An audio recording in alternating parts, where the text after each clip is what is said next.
महत्त्वाची बैठक होती, जागा वाटपासंदर्भात बैठक होती। पहिल्या टप्प्यात किती तुम्ही जागा मागितलेल्या आहेत आणि काय नेमकं सांगण्यात आलेलं आहे? आजची बैठक भाजपचे जे प्रमुख कार्यकर्ते आहेत त्यांनी आयोजित केलेली होती आणि आम्हालाही त्या बैठकीची अपेक्षा होती, कारण आता निवडणुका जाहीर झालेल्या आहेत आणि आमचा पक्ष देखील निवडणुकीच्या तयारीमध्ये आहे। भाजपबरोबर आमचं ठरलेली जी युती आहे ती युती होणारच, त्याच्यामध्ये काहीची शंका नाही। आणि भाजपबरोबर जागांचं जे वाटप आहे त्या वाटपाची आता इथून पुढे सुरुवात होईल।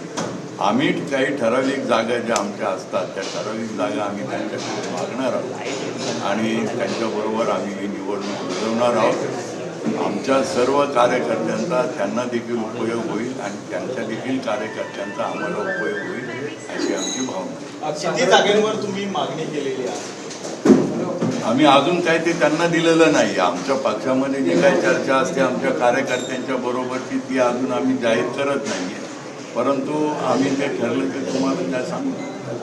साधारणतः किती जागा तुम्ही लढवण्याच्या तयारीत आहात? तुम्ही सांगता की बैठका कार्यकर्त्यांबरोबर झालेल्या आहेत, कार्यकर्त्यांबरोबरच्या बैठकीत तरी किती पक्षाची किती तयारी आहे? आमचं की आता आमच्याकडे कमीत कमी नाही म्हटलं तरी 20-25 तरी प्रमुख जागा आहेत की ज्या जागा आम्हाला हव्या असतात। तेवढ्या मिळतातच असं नाही आहे, हे देखील तेवढंच खरं आहे, पण 20-25 जागांच्या वरती आमचा आग्रह आहे की आम्ही त्यांच्याशी चर्चा करू।